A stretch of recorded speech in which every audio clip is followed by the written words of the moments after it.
Olá, meu querido amigo da TV Novo Tempo, você do canal do YouTube que nos acompanha todos os dias no programa Reavivados por Sua Palavra. É um prazer estar com você uma vez mais. Hoje nós vamos ler Jeremias, capítulo 43. Lembrando que você pode acessar o canal do YouTube, youtube.com/Reavivados por Sua Palavra NT, e ali se inscrever para receber as mensagens que são ali postadas. Também lembramos que você pode nos acompanhar em nossas redes sociais com o endereço Pierre Evandro Fávero, seja no Twitter, no Facebook ou no Instagram. Que Deus te abençoe sempre, sempre muito, te dando sabedoria, te dando coragem, força e, acima de tudo, te abençoando com a leitura da Palavra de Deus diariamente. Lembre-se de ter um momento especial com Deus para ler a Bíblia, para orar e passar tempo a sós com Deus. Vamos orar? Querido Pai, ao ler esse texto, esse capítulo de Jeremias, nós pedimos as Tuas bênçãos mais uma vez, em nome de Jesus. Amém. Vamos então abrir a Bíblia no livro de Jeremias, no capítulo 43, e aqui nós encontramos algumas lições, porque o livro de Jeremias, o capítulo 43, ele trata, por exemplo, de temas, aqui está, Jeremias 43, ele é levado ao Egito pelo povo, e aqui Joanã, ele desacredita a profecia de Jeremias, levando o profeta e os outros para o Egito. Jeremias, então, profetiza a conquista do Egito pelos babilônios por meio de um símbolo que é apresentado no capítulo, e assim nós podemos aprender um pouco de história e também lições espirituais. O capítulo 43 de Jeremias, ele é relativamente curto. Nos 3 primeiros versos percebemos o perigo de seguir líderes que não são consagrados a Deus, que semeiam dúvidas sobre o seu próprio povo. Esse é o caso de Joanã e Azarias, que são mencionados aqui. Então, vamos começar a leitura lendo alguns versos. Verso 1 a 3 primeiro. Esses versos dizem o seguinte: tendo Jeremias acabado de falar a todo o povo, todas as palavras que o Senhor seu Deus, palavras todas com as quais o Senhor seu Deus o enviara, então falou Azarias, filho de Osaías, e Joanã, filho de Careá, e todos os homens soberbos, dizendo a Jeremias: é mentira isso que dizes. O Senhor nosso Deus não te enviou a dizer: não entreis no Egito para morar. Baruque, filho de Nerias, é que te incita contra nós para nos entregar nas mãos dos caldeus, a fim de nos matarem ou nos exilarem na Babilônia. Bem, aqui nós encontramos algumas palavras que se destacam. A palavra soberbo, por exemplo, literalmente pode ser traduzido como insolente, presunçoso. É um adjetivo que sugere que tais homens mencionados aqui, em hipótese alguma, representavam o todo. Eles eram uma parte só. Ocorre com frequência, né? E isso aí contra Jeremias, uma agressividade verbal, que aqui permitiu a ele tomar a iniciativa de apresentar a mensagem. O povo já havia decidido seguir para o Egito para escapar do possível perigo trazido pela Babilônia. Azarias e Joanã falaram contra o conselho dado por Jeremias, ali no capítulo 42, que foi de ontem, versos 9 a 22. Assim como os líderes de Jerusalém haviam se pronunciado antes da queda da cidade, os novos líderes do remanescente que permaneceu, indiretamente afirmavam que a mensagem de Deus era falsa. Baruque foi acusado de influenciar Jeremias a declarar uma mensagem enganosa que resultaria na captura do povo. Baruque aqui é visto por um ângulo diferente do apresentado em passagens anteriores, onde ele era apenas um escriba ou emissário. Aqui ele é apresentado como um líder influente, um líder eficiente. Já nos versos 4 em diante, 4 a 9, diz assim: não obedeceu, pois, Joanã, filho de Careá, e nenhum dos capitães dos exércitos, nem o povo à voz do Senhor, para ficarem na terra de Judá. Antes tomaram Joanã, filho de Careá, e todos os capitães dos exércitos, e todo o resto de Judá, que havia voltado dentre todas as nações pelas quais havia sido levado, para morar na terra de Judá. Então, nos versos 4 a 9, aqui eu li até os 5, mas os 4 a 9 descrevem a migração do povo para o Egito, seguindo as orientações de Joanã, contra a direção do Senhor, que tinha sido declarada por Jeremias, né? Então, a caravana viajou até Táfnis, uma cidade ali no limite oriental do Nilo. Depois, nós temos algumas expressões que se destacam dos versículos 5 ao 9. Algumas expressões que se destacam nos versos, então, 5 a 9. Antes tomaram Joanã, filho de Careá, todos os capitães do exército e todo o resto de Judá, que havia voltado dentre todas as nações para as quais haviam sido lançados.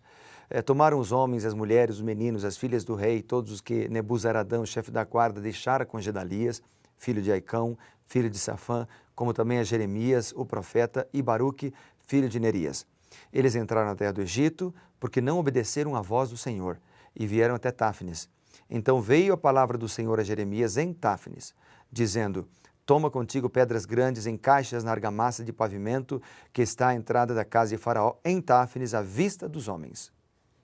Interessante que eles foram até Táfnis e Deus lá falou com eles, porque Deus sabe onde a gente está sempre. Não podemos nos esconder de Deus. Então, dentre todas as nações, uma referência é feita aqui aos fugitivos de Moabe, né? Amon e Edom, cuja inclusão nesta imigração significa que praticamente toda a Judéia ficaria despovoada. Aqui aparece a expressão filhas do rei, isso incluía todas as princesas. Elas haviam sido deixadas com Gedalias, aqui é mencionado também a elas. Depois é mencionado também Táfnis, que é uma cidade que foi o local onde os emigrantes decidiram estabelecer o seu novo lar, pelo menos durante algum tempo. E ali Deus falou com eles, em Táfnis, porque Deus conhece cada um de nós. Não, como eu já mencionei, não podemos nos esconder dele. Ele está conosco sempre. Os versos 10 e 11 dizem: assim diz o Senhor dos Exércitos, o Deus de Israel, eis que te mandarei vir a Nabucodonosor, rei da Babilônia, meu servo, porei o seu trono sobre essas pedras que encaixei. Ele estenderá o seu baldaquino real sobre eles. Virá e ferirei a terra do Egito, que é para a morte, repete 2 vezes. Quem é para o cativeiro, e quem é para a espada. Esse oráculo de julgamento ecoa pronunciamentos anteriores contra Judá, identificando Nabucodonosor como servo do Senhor. As pedras simbolizam o forte alicerce do império de Nabucodonosor, o ponto a partir do qual ele iria ampliar a sua tenda. Depois aparece aqui a expressão morte, a expressão cativeiro e a expressão espada. Isso tem a ver com um julgamento severo que é pronunciado contra o Egito, incluindo um julgamento contra o povo desobediente. E depois, eu quero destacar agora algumas expressões do verso 10. Ali aparece a expressão baldaquino. O baldaquino, aqui no versículo, ele estenderá o baldaquino real sobre elas.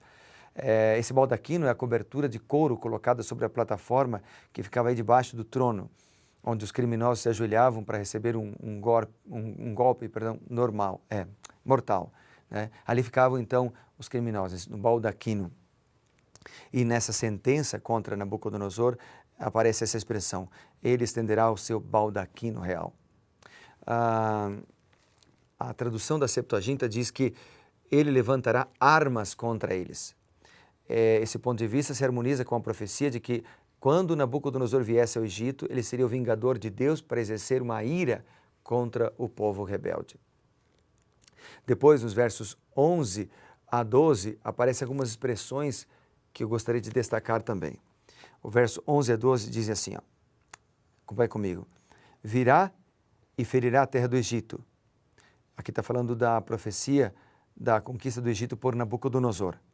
Virá e ferirá a terra do Egito. Quem é para a morte, quem é para o cativeiro, quem é para a espada, lançará fogo às casas dos deuses do Egito e as queimará.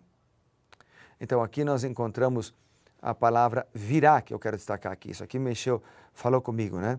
Virá, referindo-se aqui ao dominador que viria, né, no contexto histórico da invasão de Israel. A outra expressão aqui, que é a expressão que aparece no versículo 12, que diz: ele despiolhará a terra do Egito. Né? Nabucodonosor não teria dificuldade em conquistar a terra do Egito. A Septuaginta traduz essa frase como: ele procurará por piolhos na terra do Egito, como um pastor procura piolhos em sua roupa. Mas a palavra que me chama a atenção, novamente eu volto nela, é a palavra virá. Assim como Nabucodonosor viria, Jesus Cristo virá, seguramente e certamente virá.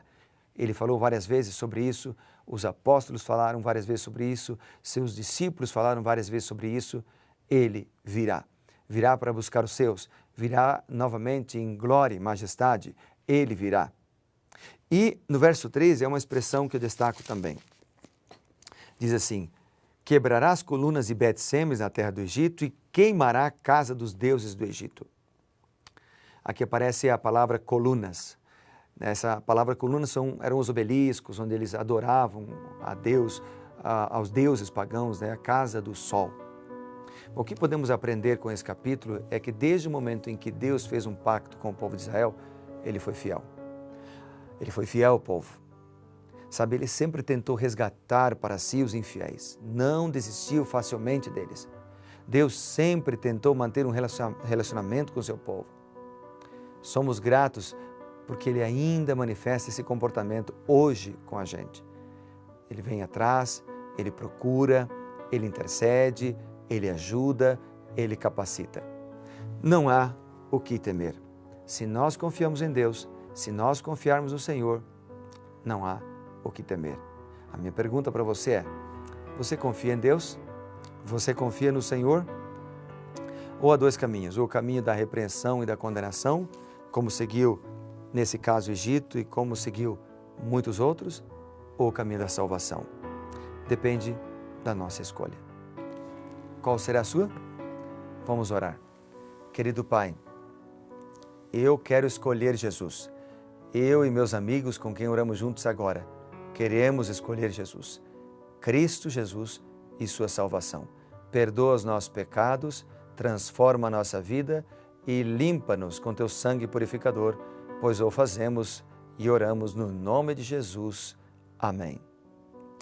Que Deus te abençoe, que Deus te guarde e lembre-se, seja reavivado pela palavra de Deus. Quando nós lemos, quando nós estudamos, quando nós tomamos tempo para orar e para ler a Bíblia, a gente é reavivado sempre. Grande abraço e que Deus te abençoe.